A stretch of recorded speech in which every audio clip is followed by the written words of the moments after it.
Lee Kuan Yew officially stepped down as prime minister in 1990, but behind the scenes, he remains in charge. He still heads the ruling party, which shows no sign of permitting much opposition. Indeed, under the Internal Security Act, opponents can be arrested and detained without charge or trial.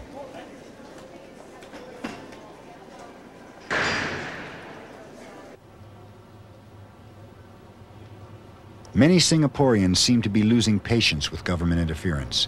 They are voting with their feet, and in record numbers. In 1989, an estimated 16,000 people emigrated.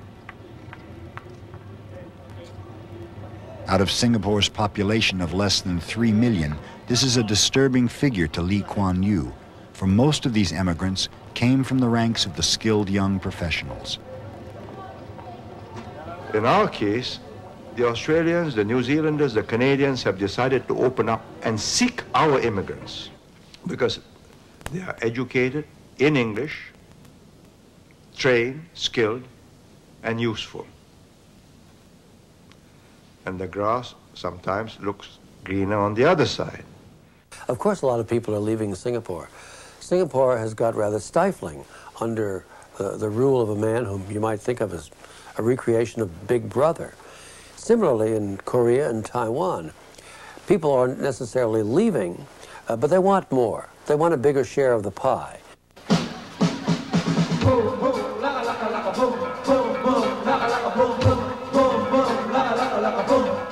Throughout East Asia, newfound affluence provokes impatience with paternalistic authority.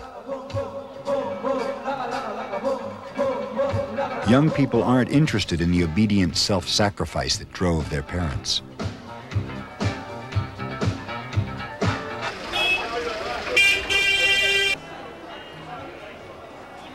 In South Korea, there is a widening gap between those who shop in Seoul's fancy boutiques and the general population that struggles to get by.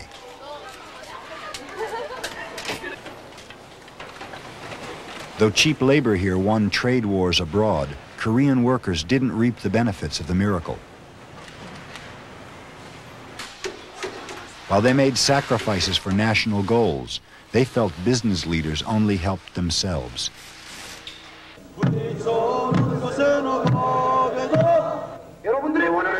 When political reforms in 1987 lifted constraints on labor, the lid blew off.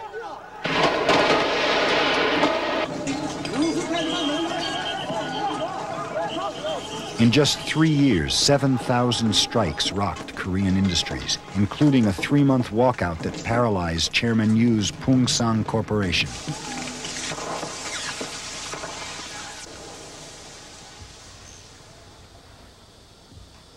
The strikes shocked business leaders, but some continue to cling to a Confucian family vision of the workplace. It seemed as if a disease was spreading throughout Korean companies. That disease, not a lack of company unity, that caused my workers to go on strike.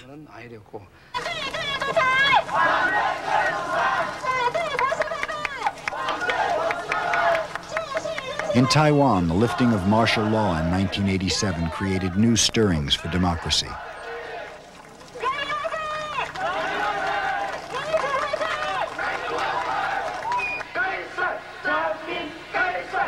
After 40 years of one-party rule, an opposition party was legalized. Last year, the old men who still represent districts on the mainland were forced to retire from the National Assembly. Along with the octogenarians, a sense of Confucian respect also seemed to disappear.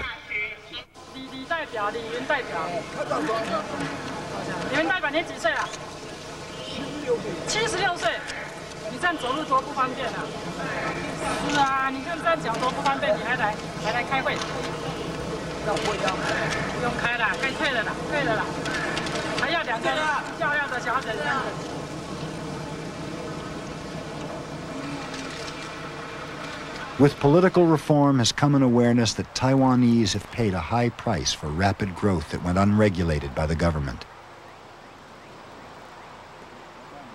Farmers' soil is saturated with leaching chemicals and heavy metals. Well water is tainted, sometimes flammable. The air is unfit to breathe for many weeks at a time.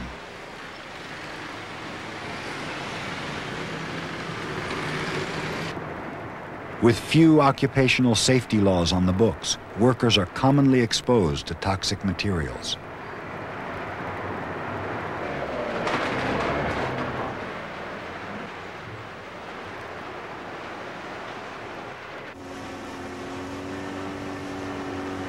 Only 3% of Taiwan's 20 million people are served by sewer systems. The rivers are clogged with sewage and industrial waste. One 1989 study warned that if the government allowed development to continue unabated, Taiwan might be uninhabitable by the year 2000. In the rapid development of our economy, somehow we overlook the importance of social cost. And some of the industrial development has been accomplished without taking adequate care of the environmental situation. Many communities in Taiwan have decided to take matters into their own hands and stage protests against industries that contaminate their neighborhoods.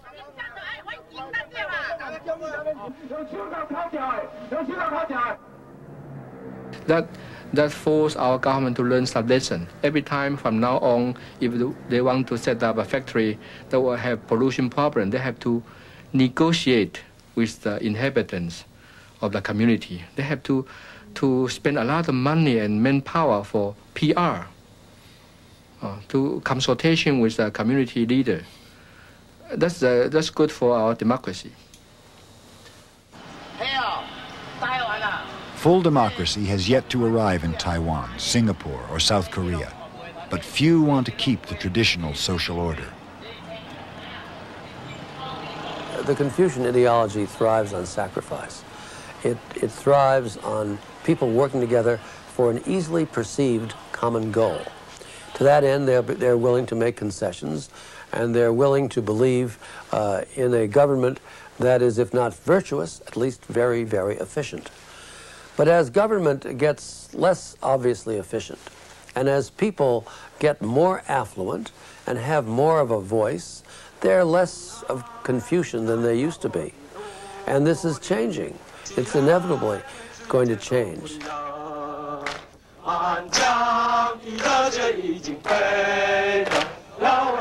Confucius once said, "The ruler is the wind, the people are the grass. When the wind blows, the grass is sure to bend." Today in East Asia, the wind is changing direction.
Major funding for this program was provided by the Annenberg CPB Project and the Ford Foundation. Additional funding by the National Endowment for the Humanities and the Arthur Vining Davis Foundation.